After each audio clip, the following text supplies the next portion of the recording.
आजोबा शंकररावजी कोल्हे हे देखील उच्च शिक्षणासाठी फोर्ड फाउंडेशनच्या वतीने त्यावेळेस अमेरिकेला गेलेले, स्वित्झर्लंडला घड्याळांचा कारखाना टाकलेला. पण त्यांच्या आजोबांनी बोलून घेतलं, परत आले. सूटबूट घालणारे आमचे आजोबा धोतर घालायला लागले.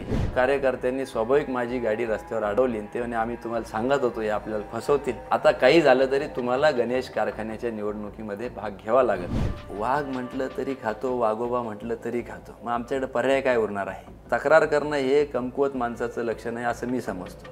मग गोष्टी आम्हाला आमच्या हातात घ्याव्या लागतील. मी जेव्हा त्यांच्या विरोधात भूमिका घेतली, संबंध जिल्ह्यातून मला फोन आले की चांगलं झालं. आणि एक माझ्या लक्षात आलं की लोकांना वाटतं साप तर मेला पाहिजे पण लोकांच्या गाठीने. मग याचा अर्थ असं वाटतं तुम्हाला की पावली आता तुमच्याकडे झाली आहे? पावली नाही, पूर्ण वजनच आमच्याकडे आलेलं आहे. खात्यात उभं राहण्यासाठी जरी लोकांनी आग्रह धरला तरी निश्चितपणाने मी विचार करू शकतो त्याच्यावर. 30 वर्ष लालदिवा असताना 30 वर्षांनी जर MIDC येत असेल तर याच्यापेक्षा दुसरं दुर्दैव काय आहे?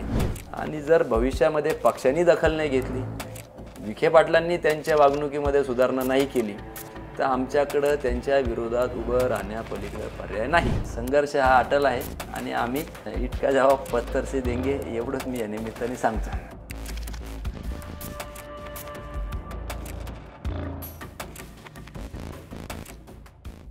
आजोबा शंकरराव कोल्हे यांचा वारसा, वडील बिपिन कोल्हे यांची साथ, आई स्नेहलता कोल्हे यांची शिकवण आणि सवंगड्यांचा पाठिंबा, या सगळ्या मिश्रणातून तयार झालेले एक रसायन म्हणजे नगर जिल्ह्यातल्या कोपरगावचं युवा नेतृत्व अर्थात विवेक कोल्हे.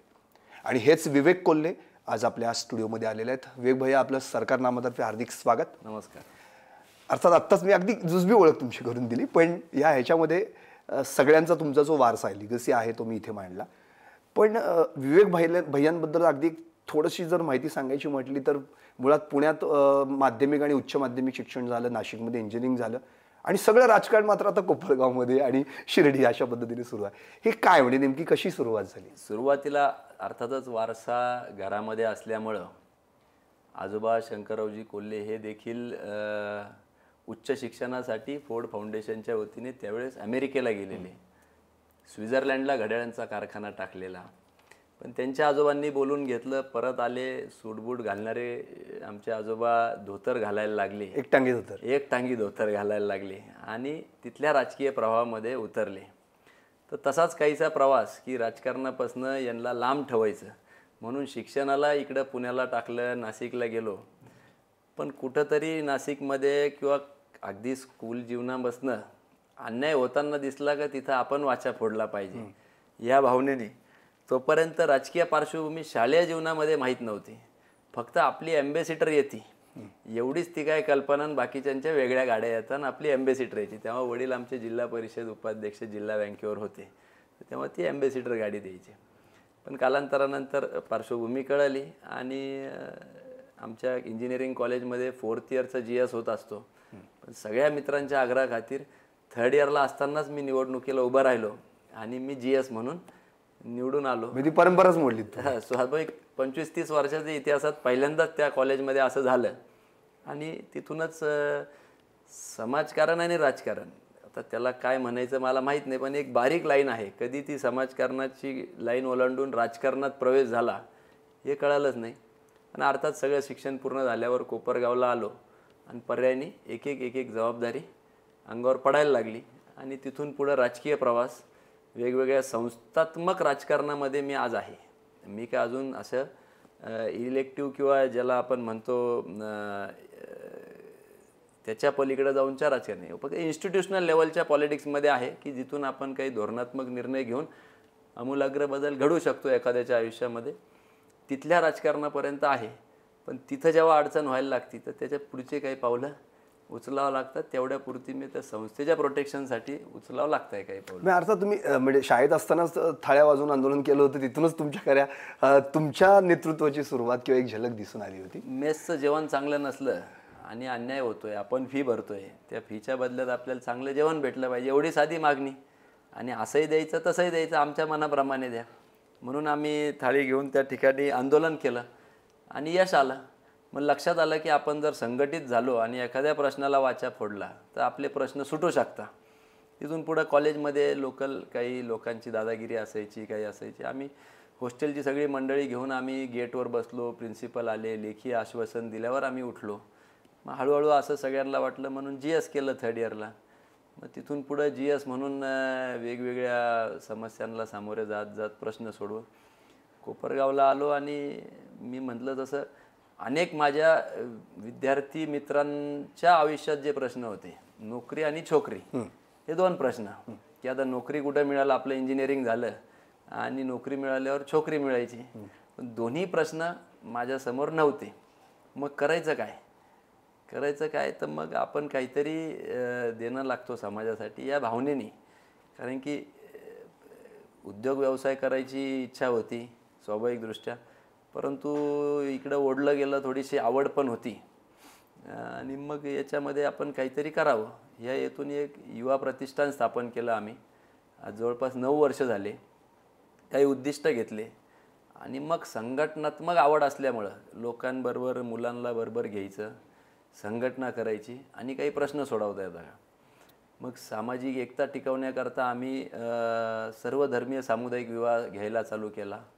आज शेकडो लोकांची तिथं अगदी बौद्ध समाजाचे लग्न होतात, एकाच मंडपात हिंदू पद्धतीने लग्न होतात आणि जे मुस्लिम असतात त्यांचेही लग्न त्याच मंडपात लागतात. आणि सगळे समाजाचे धर्मगुरू एका मंडपात असतात. आता पुढच्या एप्रिल महिन्यामध्ये ह्या वर्षीचं आमचं सर्वधर्मीय सामुदायिक विवाह सोहळा आहे. त्या व्यतिरिक्त पर्यावरण आहे. पर्यावरण एक उद्दिष्ट ठेवलं. 33% कुठल्याही देशाच्या लँड ही फॉरेस्ट्री खाली पाहिजे. आपली दुर्दैवाने 21% आहे. मग ती 33वर कशी जाईल याच्या अनुषंगाने आम्ही काही झाडं लावण्याचे हे घेतलं. पण त्याच्यात फारसा उत्साह नसतो. हे खादीचे कपडे घालतो म्हणून राजकीयच यांनी बघितलं जातं आपल्याकडं. आणि मग त्याच्यामध्ये थोडंसं युवकांना प्रेरित करून की आपण झाडं लावले पाहिजे. त्यांना झाडं लावून मतं भेटत नाही म्हणून तिकडं काही कोणी वळत नाही. पण आम्ही हजारो झाडं लावले. आमच्या वडिलांनी लाखो झाडांची प्लांटेशन त्या ठिकाणी केलं. आरोग्य असेल, आम्ही मोफत फिरता दवाखाना चालू केला. जवळपास 10,000च्या वर आतापर्यंत रुग्ण त्या ठिकाणी तपासले गेले किंवा हे केले. तो दवाखाना बसमध्ये आम्ही बनवलेली आहे, जुनी बस घेऊन. असे वेगवेगळे उपक्रम युवकांना बरोबर घेऊन एक आदर्श युवक घडवण्याच्या दृष्टीने स्वामी विवेकानंदांच्या जयंतीच्या दिवशी आम्ही हे स्थापन करायचं ठरवलं. छत्रपती शिवाजी महाराजांच्या जयंतीच्या आसपास आम्हाला त्याचं रजिस्ट्रेशन मिळालं. आणि बघता बघता आता संजीवनी युवा प्रतिष्ठान 9 वर्ष झाले. आणि या प्रवासात मग राजकीय जबाबदाऱ्या ज्या ज्या आल्या. अच्छा, म्हणजे थोडक्यात समाजकारण करता करता सहकाराची जोड तर होतीच त्याला, आणि मग आता राजकारण. आणि अर्थात आत्ता सगळा जो प्रवास आपण पाहिला, म्हणजे मागच्या वर्षीचा जूनचा जो श्री गणेश कारखान्याचा निकाल असो किंवा बाकीच्या क्रेडिट संस्था असतील, ग्रामपंचायती असतील, या सगळ्या माध्यमातून विवेक कोल्हे पुन्हा एकदा नगरच्या राजकारणाच्या पटलावर एक नाव म्हणून आणि एक युवा नेता म्हणून पुढे आलं. अर्थात तुम्हाला जर सगळ्यात मोठा कुठला संघर्ष आता सध्या कुठला करावा लागतोय तर तो म्हणजे स्वकीय, म्हणजे ज्या पक्षातले तुम्ही आहात त्याच पक्षातल्या लोकांचा विरोध आणि त्यांच्या विरुद्ध राजकारण, याच्यातच आत्ता तुम्ही कुठे ना कुठेतरी थोडीशी तुमची आपण ससे उलपट मोडूया. त्याचं कारण असं, खरं तर जो राजकारणी असतो त्याला विरोधकांशी राजकारण करण्यात जास्तीत जास्त वेळ द्यावा लागतो. इथे तसं नाहीये. इथं तुमच्या बाबतीत पाहिलं तर शिर्डी म्हणजे राहता म्हणून आपण आणि कोपरगाव म्हणजे विखे विरुद्ध कोल्हे असं, आणि आता परत कोल्हेंविरुद्ध काळे असा एक नवीन म्हणजे त्रिकुटीचे पूर्वीपासूनच आहे. तुम्हाला मुळात संघर्ष जो करावा लागतोय तो भाजप ज्या पक्षात आहात त्याच पक्षातल्या विरोधकांमध्ये. तर नेमकं हे कधी सुरू झालं, का हे सुरू झालं नेमकं, का, कसं? खरं सांगायचं तर 2013-14च्या आसपास मी 10 वर्ष झाली कोपरगावमध्ये शिक्षण पूर्ण करून गेलो. आणि त्यावेळेस पहिल्यांदा पंतप्रधान नरेंद्र मोदी हे देशाचे पंतप्रधान झाले. माझ्यासारख्या असंख्य युवकांनी एक आशावादी होऊन, की अण्णा हजारेंची चळवळ होती त्याच्यामध्ये मी अण्णा हजारेच्या टोप्या घालून आम्ही कॉलेज जीवनामध्ये खूप रॅलीजमध्ये सहभाग घेतला, भ्रष्टाचाराविरुद्ध आवाज उठवला. आणि त्याचाच भाग म्हणून नवीन सरकार केंद्रात आलं. पार्टी विथ अ डिफरन्स हा त्यावेळेसचा भारतीय जनता पार्टीचा स्लोगन होता. आणि खरंच काहीतरी वेगळं करू पाहू इच्छित आहे ह्या भावनेने आम्ही ओढलं गेलो. राजकारणाची ओढ आली आणि मी म्हटल्याप्रमाणे इन्स्टिट्यूशनल लेवलचं राजकारण करत होतो. आणि 5 वर्ष आमच्या आई आमदार झाल्या त्या दरम्यान जे काय काम करता आलं त्यांचाही प्रवास महिला मंडळ ते विधिमंडळ, म्हणजे ना नगरसेविका होत्या, ना जिल्हा परिषद सदस्य होत्या, ना काहीच नव्हत्या. पहिलीच आयुष्यातली निवडणूक लढवली आणि त्या आमदार झाल्या आणि अतिशय चांगलं काम त्यांनी त्यांच्या कारकिर्दीत केलं. परंतु त्यांनी तो राजकीय पिंड जपला नाही. आम्हाला वाटलं आमच्या आजोबांच्या काळामधली जी संघर्ष होता विखेंबरोबर तो आता संपुष्टात आलेला आहे. वडिलांनाही 2दा त्यांनी पाडलं, अगदी 2,500 मतांनी एकदा, त्याच्या आधी 1 मतांनी MLCला सुद्धा आम्हाला पराभव विखे पाटलांमुळेच आमचा झाला. तरी आपण म्हटलं की आता तो काळ संपला आणि नवीन काळ चालू झाला की जिथं आपल्याला त्यांच्याशी संघर्ष करायचा नाही आहे. कालांतरानंतर जगातील एकमेव घटना झाली की विरोधी पक्षनेतेच सत्ताधारी पक्षात येऊन मंत्री झाले आणि ते आले. आम्ही स्वागत केलं, सिनियर नेते आहेत. परंतु कुठंतरी कोल्हेताई चांगलं काम करत आहे, यांना भविष्यात 2019मध्ये मंत्रिपद मिळतं का काय, एक महिला आहे, बचत गटाच्या चळवळीत काम केलेलं आहे, अशा भावनेने त्यांना विचार आला आणि जवळपास जिल्ह्यातील सगळेच प्रतिस्पर्धी, राम शिंदे असतील, पिचड साहेब असतील, कर्डिले साहेब असतील किंवा आम्ही असू, त्याबरोबर आम्हीच नव्हे, पडलेले 5 आमदार आणि निवडून आलेले 2 आमदार राजळेताई आणि पाचपुते साहेब यांनी सगळ्यांनी राष्ट्रीय अध्यक्ष अमितभाई शहांना पत्र लिहिलं, राज्याच्या नेतृत्वाला पत्र लिहिलं की यांनी आम्हाला पाडायचा प्रयत्न केला आणि पुराव्यानिश्चित सगळ्यांनी ते सगळे दाखले त्या ठिकाणी दिले. आणि अशा वेळेस हे सगळी मंडळी त्यावेळेस खरं तर भारतीय जनता पार्टीच्या पक्ष कार्यालयासमोर आंदोलनाच्या पवित्र्यात होते की काही करा पण यांना मंत्रिपद देऊ नका. पण सुदैवाने किंवा दुर्दैवाने त्यावेळेस महाविकास आघाडी तयार झाली आणि भारतीय जनता पार्टीचं सरकार काही 2019ला स्थापन झालं नाही.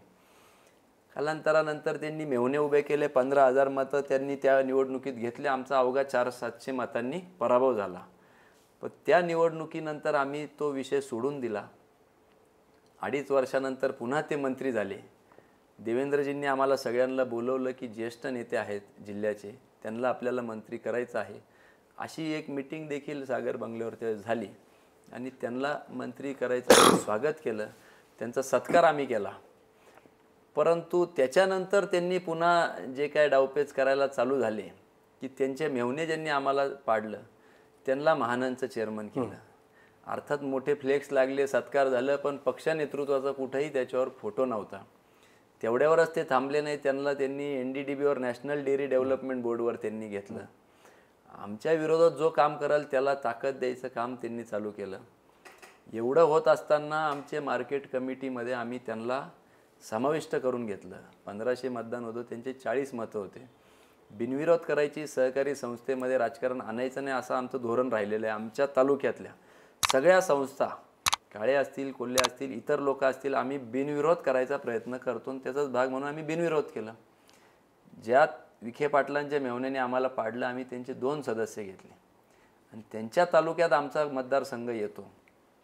आमचे जास्त 10% मतदान आमचे होतं. आम्ही त्यांना विनंती केली तेवढं नाही पण 2 जागा आम्ही तुमच्या मेहुण्यांच्या घेतल्या, आमच्याही काही कार्यकर्त्यांना तिथं समाविष्ट करा. खासदार सुनील विखेंनी शब्द दिला की आम्ही तुम्हाला गणेश कारखान्याच्या निवडणुकीमध्ये, पुढच्या होणाऱ्या जिल्हा परिषद, पंचायत समिती सगळ्या निवडणुकीमध्ये तुमच्या कार्यकर्त्यांना आम्ही योग्य तो मान सन्मान देऊ आणि न्याय देऊ. परंतु कारखान्याची निवडणूक लागली आणि ते म्हणे शक्य नाही. त्यावेळेस आम्ही मार्केट कमिटीला सगळे उमेदवार मागे घेतले, आमची एकही जागा त्यांनी दिली नाही. आणि तिथून खरं माघार घेतल्यावर मी त्यांचा फोन स्पीकरवर ऐकवतोय सांगितलं होतं आणि त्यांनी कार्यकर्त्यांना दिलेला शब्द होता की आम्ही विचार करू. आणि ते न झाल्यामुळं कार्यकर्त्यांनी स्वाभाविक माझी गाडी रस्त्यावर अडवली आणि ते म्हणे आम्ही तुम्हाला सांगत होतो हे आपल्याला फसवतील, आता काही झालं तरी तुम्हाला गणेश कारखान्याच्या निवडणुकीमध्ये भाग घ्यावा लागेल. त्यानंतर आम्ही त्यांच्याशी चर्चा केली, त्याने देता येणार नाही, तुमचा काय संबंध, असे अरे रवीच्या भाषेत त्यांनी उत्तर दिलं. आणि मग स्वाभाविक शेतकऱ्यांसाठी आम्ही उतरलो आणि त्याला काय अडचणी आल्या, म्हणजे अनेक अडचणी आल्या. तो संघर्ष झाला, कारखाना ताब्यात आला. कारखाना ताब्यात आल्यानंतर मी जिल्हा बँकेवर आहे. म्हणजे नुसता तुमचा ताब्यात नाही आला तर स्कोअर पण तुमचा 18-1 असा होता. हो, त्याच्यामध्ये खरं आहे तो ताब्यात आला. म्हणजे त्याच्या वेळेस जेव्हा जनमताचा आदर करणं लोकशाहीमध्ये हा पहिला हेतू असला पाहिजे.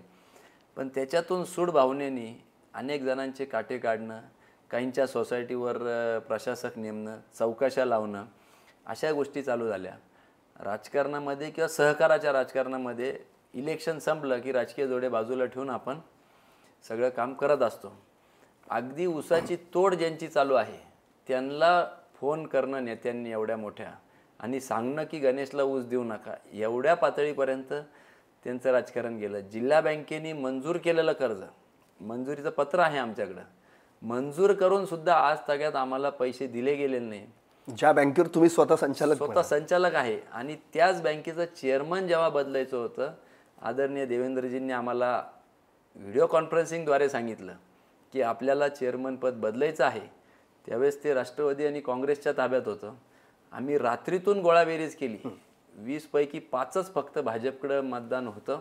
आम्ही 11वर नेऊन पोचवलं. त्याच्यात मी देखील सक्रिय होतो, रात्री 2 वाजेपर्यंत जागलो आणि सत्ता परिवर्तन झाली. कर्डिले साहेब त्या ठिकाणी चेअरमन झाले आणि तीच बँक आज आम्हाला कर्ज नाकारते. कर्ज मंजूर आहे पण देत नाहीये. आणि आज जवळपास 30-40 कोटी शेतकऱ्यांचं पेमेंट थकलेलं आहे. आम्हाला संघर्ष करावा लागतोय. नुसतं तेवढंच नाही, हायकोर्टात ते गेले, हायकोर्टात आमच्या बाजूनी केस लागली, त्याच्यावर ते सुप्रीम कोर्टात आता गेलेले आहे. 2 दिवसांनी त्याची तारीख सुप्रीम कोर्टामध्ये आहे. लाखो रुपये वकिलांवर खर्च करावा लागतं आहे.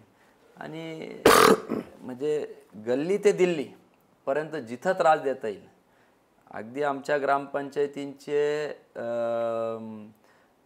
जो दलित वस्ती निधी आहे तो सुद्धा एकही रुपये दिला नाही. जनसुविधेचा निधी दिलेला नाही.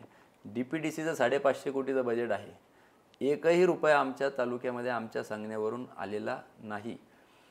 श्री गणेश कारखाना झाल्यानंतर आम्ही त्यांना आव्हान केलं की आमचा हेतू 80% समाजकारण 20% राजकारण आहे, तुम्ही ते करू नये.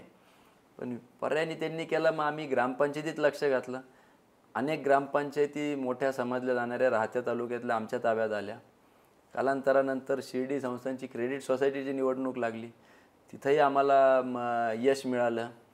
आणि असे अनेक गोष्टी झाल्या जिथं आम्हाला यश मिळालं. आपण जसं सहकारात तुम्ही विखेंच्या विरोधात उभं राहून ग्रामपंचायत ताब्यात घेतल्या, क्रेडिट सोसायटी ताब्यात घेतल्या, तसं तर प्रत्यक्षात राजकारणात पण कदाचित भविष्यात करणार का असा हे बघा, ज्यावेळेस मनुष्याचा स्वाभाविक स्वभाव असतो की एखादा त्रास देतो तर आपण समजून सांगतो, त्याच्यानंतर आपण थोडंसं काही तडजोडीच्या माध्यमातून प्रयत्न करतो की नका त्रास देऊ, साम दाम भेददंड सोडून निग्लेक्ट करतो आपण. पण नाहीच काही झालं तर शेवटी दंड हातात घेऊन आपण त्याच्यावर आक्रमण करतो. कारण की तुमची एक विजयी सभा जी झाली कारखान्यानंतर, त्याचं एक टॅगलाईनच होती, दहशतीचे झाकण उडाले म्हणून. आणि तुमच्या भाषणातली एक पहिली ओळच होती की गणेश कारखान्याचा आणि तसा निवडणुकीचा काय संबंध नाही, पण 2024ला बघू. आणि आत्ता 2024 उजाडलेला आहे आणि तेव्हा तुम्ही म्हणाला होतात की जे माझे सवंगडी आहेत, माझे कार्यकर्ते आहेत, किंवा जसं पुणतांब्याला तुमची शेतकऱ्यांनी गाडी अडवून सांगितलं नाही आपल्याला गणेश कारखान्यात लक्ष घालायचं, तुम्ही शेतकऱ्यांचा विचार केला, लक्ष घातलं, तर यश मिळालं. आता सुद्धा कार्यकर्त्यांनी जर तसंच म्हटलं आणि आता आपल्याला लक्ष घालायचं राजकारणात सुद्धा आणि कोणत्याही परिस्थितीत यश मिळवायचं, तर तिथे विवेक कोल्हे काय करतील? कारण की विवेक कोल्हेंचं नेहमी एक वाक्य असतं, मी विवेक कोल्हे एकटा नाही आहे, सवंगडी म्हणजे विवेक कोल्हे. खरं आहे ते. आता असं आहे की प्रत्येक गोष्टीला टायमिंगचा फार महत्त्व असतो.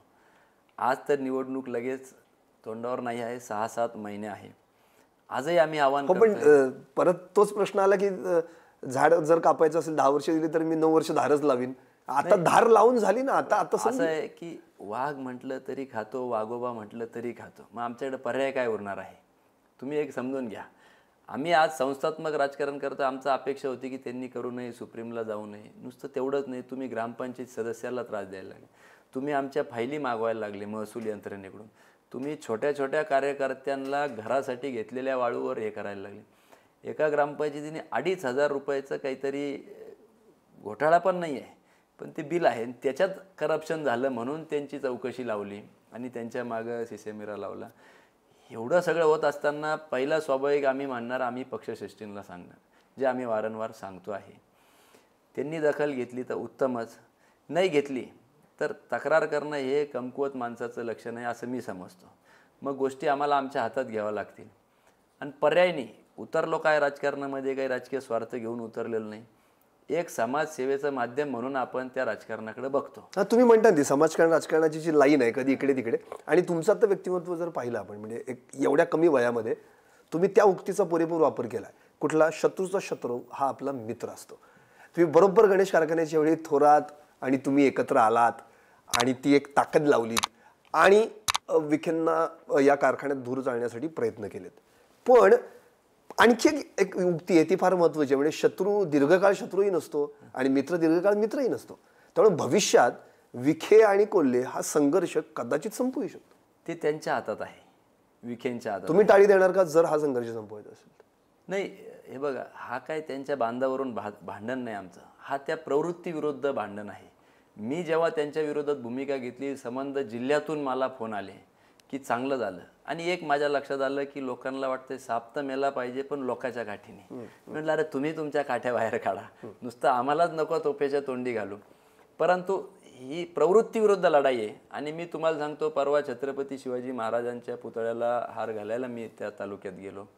तिथं त्यांनी विरोध केला. मला वाटलं चहापेक्षा किटली गरम आहे, कार्यकर्त्यांचंच मत असेल.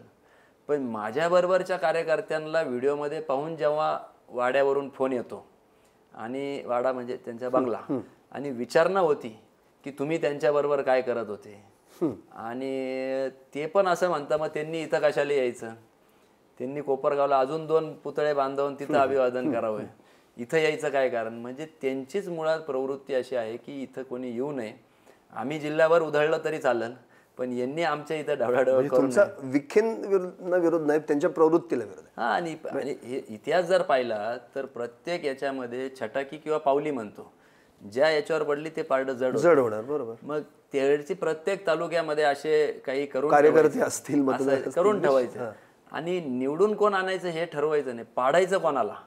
आणि म्हणून आमच्या तालुक्यामध्ये आमच्या वडिलांना 2दा पराभवाला त्यांनी सामोरं गेलं. जे निवडून गेले, ट्रॅक रेकॉर्ड बघा तुम्ही, महाराष्ट्रात असे बोटावर मोजणे इतके आमदार होते की एकही प्रश्न अशोक काळेंनी सभागृहात 10 वर्ष न मौनी आमदार म्हणून अशी हेडलाईन आली होती.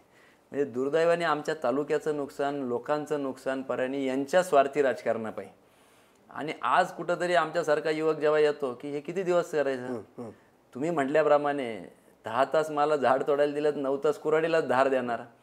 आता आम्ही तिथली संस्था निवडणुका जिंकतो आहे, तिथल्या ग्रामपंचायती निवडणुका जिंकतो, हे काय सिद्ध करते की जनमत त्यांच्या विरोधात चाललेलं आहे. याचा अर्थ असं वाटतं तुम्हाला की पावली आता तुमच्याकडे झाली आहे, पावली सरकली तुमच्या? पावली नाही, पूर्ण वजनच आमच्याकडे आलेलं आहे. त्या तालुक्यामध्ये जर त्यांनी पुन्हा आमच्याकडे ढवळाढवळ केली किंवा आम्हाला राजकीय अडचणी, हे बघा आम्हाला काम करायचं लोकांचं, कोपरगावातले असो राहत्यातले असो, उद्या जर राहत्यातल्या लोकांनी आग्रह धरला तर का म्हणून आम्ही नाही उतरायचं निवडणुकीमध्ये? निश्चितपणाने आम्ही उतरू तिथं जर आम्हाला वाटलं तसं. बघा थोडक्यात कसं आहे विवेकजी, नेहमी कोणताही नेता कार्यकर्ते काय म्हणतील तो निर्णय घेईन असं म्हणत असतो. त्याला माहिती आहे की कार्यकर्ता मला हवा असा जो निर्णय तोच घेणार असतात, आणि कार्यकर्त्याची इच्छाच असते की नेत्याने उभं राहायला पाहिजे. त्यामुळे तुमच्या डोक्यात हे फिक्स आहे का की नाही इथे नाही कोपरगावात तर शिर्डीत किंवा राहता, पण मी यंदा मला उभं राहायचं? कारण की मुळात संघर्ष तुमचा बीजेपी वर्सेस बीजेपी असा नाहीच आहे.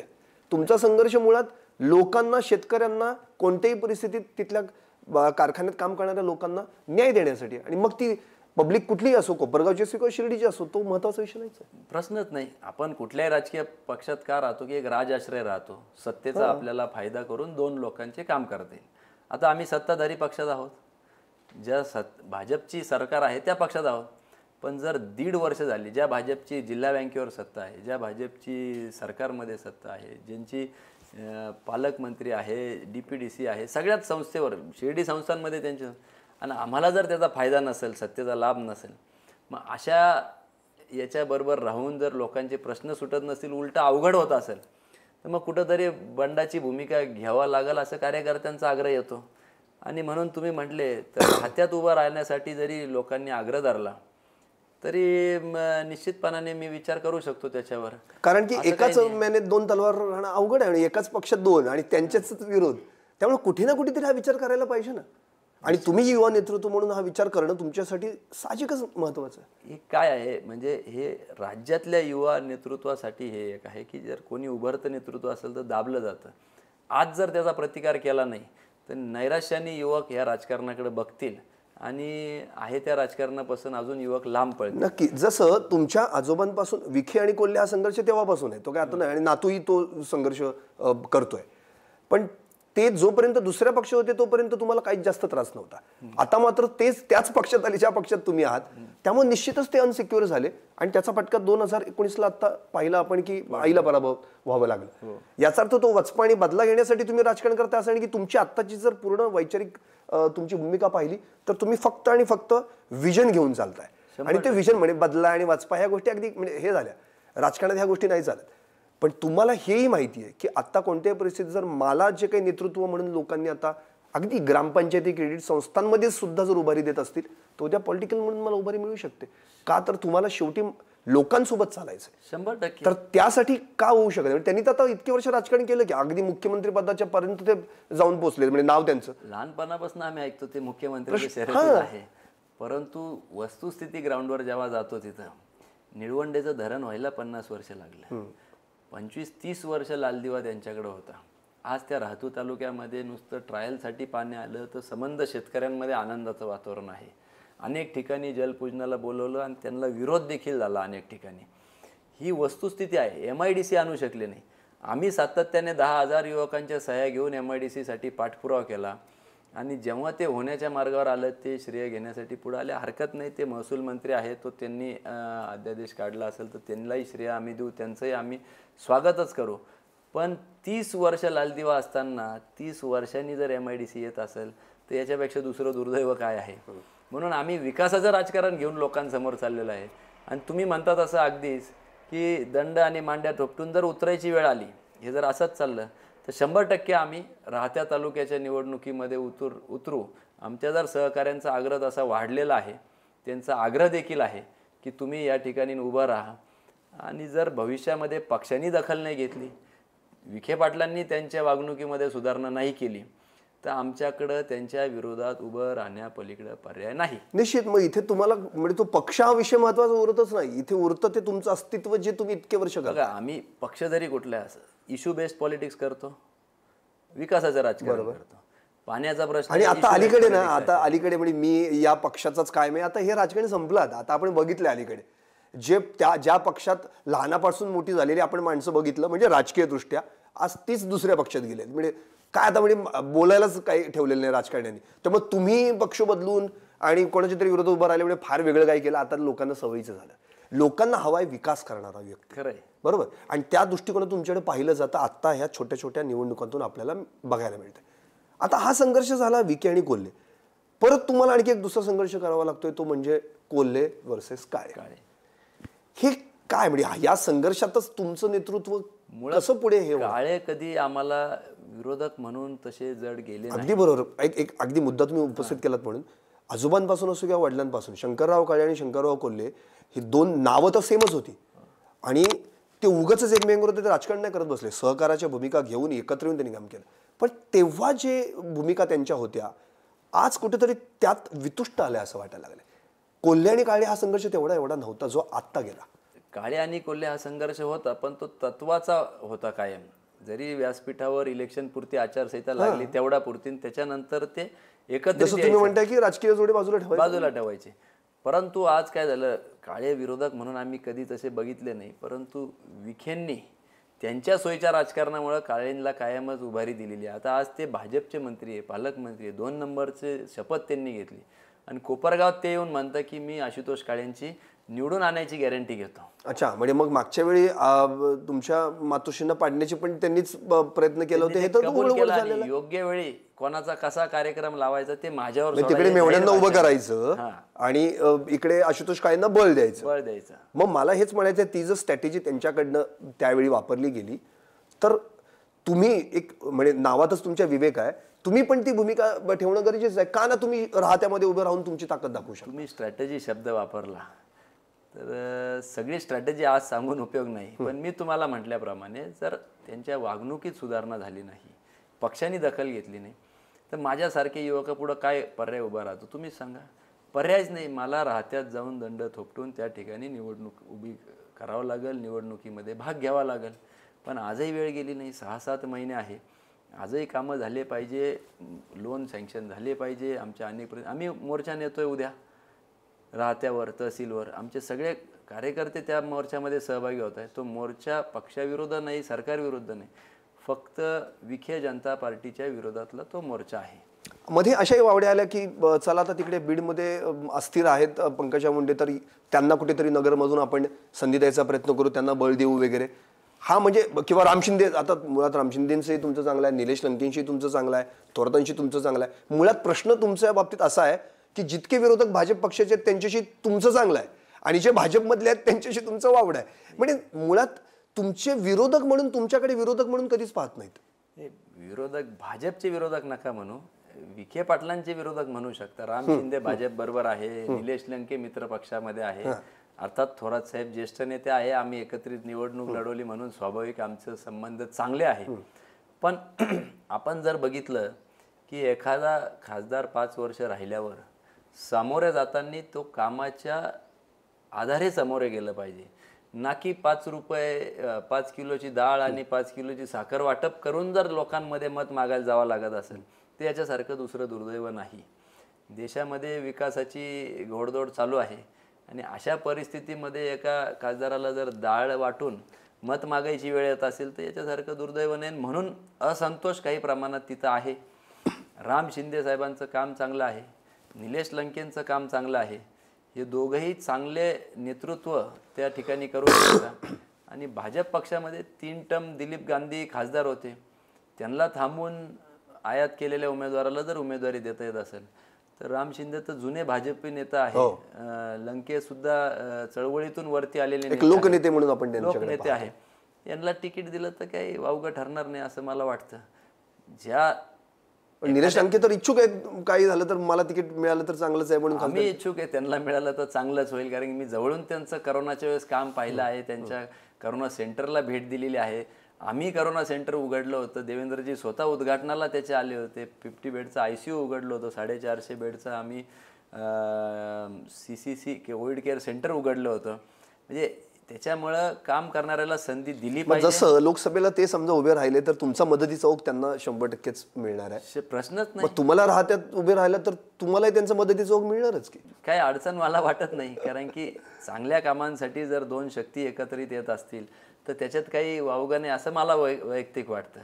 आणि भविष्यामध्ये अनेक आपण म्हटलं राजकारण उलटपालट होतंय राज्यामध्ये, देशामध्ये. त्याच्यामुळं आपल्या हक्कासाठी शेवटी अन्याय करणाऱ्यापेक्षा अन्याय सहन करणारा जास्त जबाबदार असतो. आणि आम्ही तो अन्याय सहन करणाऱ्याच्या भूमिकेत नाही. एक वेळ आम्ही उभं राहून आम्ही विरोध केला आमच्या तत्वांसाठी. आमच्या 2 नाही 3 आमदारकी आमच्या गेल्या विखे पाटलांमुळं. हे सर्वश्रुत आहे, त्यांनी जाहीर कबुली दिलेली आहे याची. आणि त्यांना वाटतं की यांना निवडून यायचं आहे, अजूनही सुधरा, आमच्या शरणगत पत्करा. तर आम्ही काही गुडघ्यावर जाऊन लाचारी स्वीकारणाऱ्यापैकी नाही. उभं राहून सन्मानाने आम्ही लढू. त्याच्यामध्ये जय पराजय होईल तो भाग वेगळा, पण आम्ही तत्वांची तडजोड करणार नाही आणि ह्या दबावाच्या राजकारणाला बळी पडणार नाही. नाक दाबून तोंड उघडलं पाहिजे. आमच्या संस्थेच्या सगळ्या फायली बोलवल्या महसूल विभागाने, वेगवेगळ्या ग्रामपंचायतीवर आमच्या चौकशा लावल्या. अगदी छोट्या छोट्या गोष्टी 5-5 लाखाचा निधीसुद्धा आमचा थांबून ठेवला आहे. खोटे गुन्हे दाखल करण्यापर्यंत पोलीस स्टेशनमध्ये मज्जाव केलेला आहे. माझ्या विरुद्ध स्वतः माझं नाव अडकावं म्हणून सुद्धा त्यांनी प्रयत्न केलेला आहे. कार्यकर्त्यांचे तर अनेक प्रसंग आहे, ते सांगतात आहे कार्यकर्ते. अशा जर झालं तर शेवटी भूमिका ही घ्यावा लागेल आणि लोकसभेनंतर किंवा तोपर्यंत जसं निवडणूक येईल तर कधीतरी आम्हाला ती भूमिका घ्यावा लागेल जर याच्यात फरक नाही झाला तर. एकंदरीत आत्ता नगरचं राजकारण आपण बघितलं, म्हणजे नगरच्या राजकारणात कायम कन्फ्युजन असतं, कायम इतके वाद आणि इतके एकतर मुळात प्रस्थापित घराणी आहेत, त्यामध्ये तुमचंही कोल्हेंचंही घराणं आहे. तर अगदी अनसिक्युअर असतो प्रत्येकजण एकमेकाच्या विरोधात हे बघताना. अरे बापरे, ह्याला दिलं तर मी अनसिक्युअर होईन, तो आला तर हा अनसिक्युअर होईल. आता जसं पाहिलं तर इतकं इन्कमिंग भाजपमध्ये वाढतं आहे की म्हणजे आता अशोकराव चव्हाणांसारखे भाजपमध्ये गेले किंवा आपण बरेच जण बघतोय वाटेवर भाजपचे आहेत. तर कुठे ना कुठेतरी नगरमध्ये पुन्हा अशीच काही पाहायला मिळेल का की चला भाजप एक भाजप म्हणून पुन्हा भाजपकडे वळायची, अशी बरीचशी काही चर्चा? नाही, तशी परिस्थिती नाही. देशाची राज्याची जरी असली तरी नगरमध्ये विपरीत परिस्थिती आहे. नगरमध्ये भाजपमध्ये असणाऱ्यांनाच काय त्रास आहे हे इतर पक्षाचे लोक बघत आहे, म्हणून त्यांचंच काही खरं नाही तर आपण जाऊन काय करायचं. आणि मी मगाशी म्हटल्याप्रमाणे विखे जनता पार्टी विरुद्ध भारतीय जनता पार्टी लढाई आहे. बीजेपी वर्सेस बीजेपी, बीजेपी विरुद्ध बीजेपी. आणि ह्या पार्टी विथ डिफरन्स जी आहे ती राहिलेली नगरमध्ये तरी नाही. जिल्हाध्यक्ष त्यांचे, महिला जिल्हाध्यक्ष त्यांचे, युवकचे जिल्हाध्यक्ष त्यांचे, आणि हे कोणीही जुन्या भाजपापैकी नाही.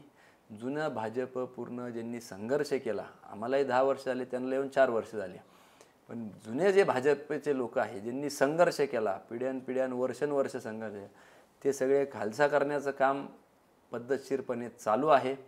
आज कुठलाही फोन जेव्हा कार्यकर्त्याला जातो तर भारतीय जनता पार्टीच्या कार्यालयातून फोन येत नाही, तो विखे पाटलांच्या कार्यालयातून बोलतो आणि उद्या असा असा कार्यक्रम आहे पक्षाचा, त्याकरता या. आमच्या सगळ्या तालुक्याची जी काही माहिती पक्षाला हवी असती ती आम्ही सगळे बूथ वाईज कार्यकर्त्यांची यादी, फोन नंबर, सगळं काही जे जमा केलं पक्षाकडं ते आयतं विखे पाटलांच्या ऑफिसला गेलेलं आहे. आणि तिथून त्याच कार्यकर्त्यांचे ज्यांनी आमचे नावं सबमिट केले त्यांनाच त्रास तिथून चालू झालेला आहे. मग शेवटी पक्षाचं काम करायचं का नाही करायचं, आणि पक्षाचं काम करत असताना आपण विखेंचं काम करतो आहे अशी भावना सर्वसामान्य कार्यकर्त्यांमध्ये झालेली आहे. आणि दयनीय अवस्था भाजपची येत्या कालखंडामध्ये होऊ शकते नगर जिल्ह्यामध्ये तरी, फक्त आणि फक्त विखे पाटलांच्या या गळचेपी धोरणामुळं, दुसरं काही त्याला कारण नाही. कुठल्याही कार्यक्रम बघा, राम शिंदे जुने कार्यकर्ते आहेत, पालकमंत्री राहिलेले आहेत, त्यांचं जमत नाही, आमचं जमत नाही. अगदी जेवढे नगरचे नेते आहे सगळे खाजगीमध्ये आम्ही जेव्हा बोलतो पालकमंत्री म्हणून कामं पडतात म्हणे, पण विरोधकांनाच ताकद द्यायचं काम आत्तापर्यंत ते करत आलेले आहे. 1.5 वर्ष झाले सरकार येऊन, DPDCची अजून नियुक्ती नाही का, तर माझं नाव त्याच्यामध्ये सुचवलेलं आहे. मग असं जर व्यक्तिगत विरोध आहे, व्यक्तिगत विरोध आणि कोणाला वरती येऊ द्यायचं नाही. एखादा उमदा युवक जर पुढे येत असेल तर त्याला तिथंच खालसा करावं. आमच्या वडिलांच्याही बाबतीत तेच झालं, त्यांना तिथं कधी राजकारणात पुढे येऊ दिलं नाही. अशोक काळेंसारखा काही प्रश्न न विचारणारा आमदार त्यांनी निवडून आणला. असं सातत्याने त्यांची ही रणनीती राहिलेली आहे. आणि इतिहासातून जर आम्ही शिकलो नाही तर आमचंही तेच होईल, म्हणून आम्ही त्याच्यासाठी सज्ज होऊन त्यांच्याही तालुक्यामध्ये आता आमचे सगळे युवक सहकारी आहे ते तर खूप आग्रह धरत आहे की तुम्ही इथूनच उभं राहा, आम्ही सगळं काही करूया. परंतु आज आम्ही एका पक्षात आहे, ते ज्येष्ठ नेते आमच्या पक्षाचे, त्यांनी एवढं संकुचित न राहता थोडंसं व्यापक दृष्टिकोन ठेवून आमच्या छोट्या छोट्या कामांना आडवं न येता त्यांनी सहकार्य करावं, हीच खरं तर आपल्या ह्या इंटरव्ह्यूच्या माध्यमातून विनंती राहील. पण नाही झाली तर तुम्हाला म्हटल्याप्रमाणे आमच्याकडं मग त्यांच्या विरोधात दंड थोपटण्यापलीकडे पर्याय नाही. समजा अगदी एक रॅपिड क्वेश्चन झाला, अगदी 2-3. उद्या पक्षानेच ठरवलं की नाही, युवा नेते विवेक कोल्हे यांची आता पकड चांगली आहे आणि कोणत्या पेक्षा आता त्यांनाच आपण तिकीट द्यायचं असं ठरवलं तर काय करतील विवेक कोल्हे? निवडणूक लढवणार. जर असं ठरलं त्याच्या उलट वाईस वर्सा की नाही, यंदा तिकीट त्यांना दिलं जाणार नाहीये आणि तुम्हाला राहायची तर इच्छा आहे, काय करणार विवेक कोल्हे? माझी इच्छापेक्षा कार्यकर्त्यांची इच्छा तर मागाशीच मी म्हणालो की नेता हा नेहमी कार्यकर्त्याची इच्छा असेल त्याच्याच मुखातून ते काढतात. शेवटी ताकद मी एकटा थोडी, हजारो लोक जेव्हा धावपळ करतात तेव्हा ती निवडणूक उभी पुन्हा तुमची गाडी अडवली आणि सांगितलं नाही आता तुम्हाला उभं राहायचं, राहणार उभं. समोर कोण उभा ह्याच्याशी याच्याशी काय करायचं आपण, राहणार उभं. जर लोकांचा आग्रह आहे तर आपण उभं राहायचं. 50-50 वर्ष एका कुटुंबाकडे जर सत्ता एखाद्या तालुक्यातली आहे आणि तिथं जर लोक म्हणताय की आमचे कामं झाले नाही, परिवर्तन अपेक्षित आहे, तर मग आपण त्यांच्या आग्रहाखातीर उतरलेलं काय वाईट आहे. आमच्या तालुक्यामध्ये साधारण 20-25 वर्षाला एक पिढी बदलती.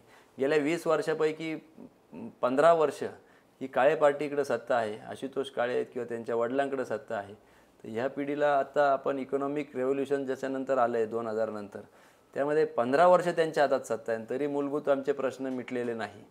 तर त्याच्यामुळे आपल्याला भूमिका ती घ्यावाच लागणार आहे, ती घेणार मी. आणि परिवर्तनच्या माध्यमातून तुम्ही कारखान्यात दाखवून दिलंच आहे परिवर्तन कसं घडतं, त्यामुळे भविष्यात सुद्धा तुम्ही परिवर्तन घडवण्याचा नक्कीच प्रयत्न करणार असं एकंदरीत. 100% काम करायला महाराष्ट्र कमी आहे, देशात करू शकतो. आणि एक देश हिताच्या दृष्टीने महाराष्ट्र, आपला जर गाव सुधारलं, तालुका सुधारला, जिल्हा सुधारला, राज्य सुधारलं, देश सुधारतं. त्याच्यामुळे मला काही वाटत नाही आणि जय पराजयाचा मी परिणाम काही विचार करत नाही. खाली आज आलोय, खाली आज जायचंय. विवेक कोल्हेंना सहकार जास्त आवडतं का राजकारण? कन्स्ट्रक्टिव्ह राजकारण आवडतं. पॉलिसी मेकिंगमध्ये आपण जर बघितलं तर त्याच्यामध्ये जास्त इंटरेस्ट आहे. एखाद्या धोरणाने 65च्या पाकिस्तानच्या युद्धामध्ये आपल्याला दुष्काळाला सामोरे जावं लागलं, आपल्याला जगापुढं हात पसरावं लागले, अमेरिकेतून आपल्याला धान्य आलं आणि तेव्हा जाऊन आपल्याला लोकांना धान्य देता आलं. अशा परिस्थितीमध्ये जेव्हा इंदिरा गांधींनी ठरवलं की इथून पुढं जगापुढं हात पसरवायचे नाही आणि 2018-19ला भारत हा जगामध्ये 2 नंबरचा धान्य उत्पादन करणारा देश झाला, तेव्हा गेलेली संकल्पना ती आत्ता तडीच नेली. तर ते पॉलिसीज घेतले गेले, 5 इयर प्लॅन आखले गेले. 91चे मनमोहन सिंगच्या काळातले काही इकॉनॉमिक रिफॉर्म्स कारणीभूत झाले, मोदी सरकारच्या काळातले काही रिफॉर्म्स कामी आले. असं मिळून ते आज शेजारचा देश पाकिस्तान एकत्रित स्वतंत्र मिळालं आणि आज आपला देश आहे 65 वर्षानंतर. म्हणजे कन्स्ट्रक्टिव्ह पॉलिटिक्स जे घडलं भारतामध्ये त्यामुळे आपण आज इथपर्यंत पोहोचलो. तर तुम्हाला तेच पॉलिटिक्स नगरमध्ये करायचं. नगरमध्ये काय, महाराष्ट्रामध्ये काय, कुठेही करायचं तर ते करायचं तर कन्स्ट्रक्टिव्ह पॉलिटिक्स करायचं. आत्ता जी खिचडी बघतोय आपण त्याचा किळस आलेला युवकांना आणि कुठंतरी आशा म्हणून आपण त्या ठिकाणी युवकांसमोर जाताना कन्स्ट्रक्टिव्ह पॉलिसीज, फार्मर पॉलिसीज असतील, शेतीपूरक व्यवसाय असतील, औद्योगिकरण असेल किंवा वेगवेगळे धोरणात्मक निर्णय ज्याला आपण म्हणतो ज्याच्यानी दिशा ठरते देशाची, राज्याची, तालुक्याची. GDP आपलं आज आहे ते आज चायनाचं 10 लाख पर कॅपिटा इन्कम आहे, विकसित देशांचं जर्मनीसारख्या 12-13 आहे, अमेरिकेचं 18 लाखापर्यंत आहे. आज भारत 2 लाखावर आहे. तो वाढेल कसा, तो पुढं जाईल कसा. फॉरेस्ट कव्हर मी तुम्हाला म्हटलं 33% पाहिजे, आज 21% आहे. तो वाढेल कसा. मग आपल्याला सीमेवरून जाऊन देश सेवा करणं अपेक्षित असं नाही. आपण आपल्याही तालुक्यामध्ये ते जर केलं तर छोटासा खारीचा वाटा उचलण्याचा प्रयत्न आहे. आणि राजकारण हे माध्यम आहे. विरोधक बसून बाकडे वाजवण्यापेक्षा किंवा रस्त्यावर उतरून आंदोलन हा एक पर्याय झाला. पण जर सत्तेत गेलो तर आपण त्याला दिशा देऊ शकतो. आणि ही अल्टिमेट सत्ता ज्या माणसाकडे देऊन बघितली आणि तरी तुमचे कामं होत नसतील तर कुठंतरी त्या सत्तेला आव्हान देण्याची वेळ आली असं देखील आमच्यासारख्या युवकाच्या मनात येतं. खासदार तुमच्याकडे आहे, पालकमंत्रीपद तुमच्याकडे आहे, खाते महसूल, पणन, तुमचे दुधाची काय परिस्थिती झालेली, 5 रुपयाचं अनुदान अजून मिळालेलं नाही आहे. शेळी मेंढीच्या संस्था 10,000 कोटीचं बजेट आलं, NCDCने फायनान्स केला. आम्ही 50 संस्था काढल्या आणि आमच्या संस्था गेल्या 1.5 वर्षापासून अडून ठेवलेल्या आहे. मग त्याच्यात आमचा काय चूक होती? फक्त तुम्हाला राजकीय विरोध केला म्हणून. तेव्हा तर गणेश कारखानासुद्धा निवडणूक झालेली नव्हती. म्हणून आम्हाला संघर्ष हा अटल आहे आणि आम्ही इटका जवाब पत्थर से देंगे एवढंच मी या निमित्ताने सांगतो. नक्कीच. एकंदरीतच आपल्याशी अत्यंत मनमोकळेपणाने खरं म्हणजे विवेक कोल्हेंनी गप्पा मारल्या आणि त्यांनी स्पष्टपणे सांगितलेलं आहे. म्हणजे त्यांच्याच आजोबांचं एक वाक्य आहे आणि तेच वाक्य त्यांनी एकदा उच्चारलं होतं. ते वाक्य मी फक्त तुम्हाला सांगतो की गरिबी असेल तर लाजायचं नाही, पैसा असेल तर माजायचं नाही आणि सत्ता असेल तर गाजवायची नाही. अर्थात नगरमध्ये नेमकं उलटं होतंय असं विवेक कोल्हेंनी त्यांच्या प्रचार सभेमध्ये, विजयी सभेमध्ये म्हटलं होतं. पण जिथं संजीवनी हा जो शब्द किंवा संजीवनी आपण ज्याला म्हणतो की शुक्राचार्यांनी जी काही विद्यार्थी स्थापन केली आणि ती नेमकी नगरमध्येच आपल्याला माहिती आहे की तो सगळा इतिहास आहे. आणि तशीच संजीवनी कदाचित पुन्हा जर मतांची संजीवनी विवेक कोल्हे यांच्या जर भविष्यात पदरात पडली तर कदाचित नगरमधलं राहिलं राहत्याचं राजकारण बदलू शकतं आणि भविष्यात विवेक कोल्हे हा चेहरा निश्चितच महाराष्ट्राच्या राजकीय पटलावर पुढे येऊ शकतात. अर्थात निवडणुकांमध्ये काय होणार, त्यांना पक्ष तिकीट देणार का, नाही दिला तर विवेक कोल्हे बंड करणार का आणि मग नेमकं पुढचं राजकारण कसं असेल, या सगळ्याच प्रश्नांची उत्तर मिळवण्यासाठी अर्थातच आपल्याला वाट पाहावी लागेल ती 2024च्या निवडणुकीची. तुर्तास पाहत रहा निर्भीड आणि सडेतोड सरकारनामा. राजकारणातील प्रत्येक अचूक बातमीचे सर्वात आधी अपडेट्स मिळवण्यासाठी सरकारनामाच्या सर्व सोशल मीडिया प्लॅटफॉर्मला लाईक, फॉलो आणि सबस्क्राईब करा. तसंच सर्व नोटिफिकेशनसाठी बेल आयकॉन प्रेस करायला विसरू नका.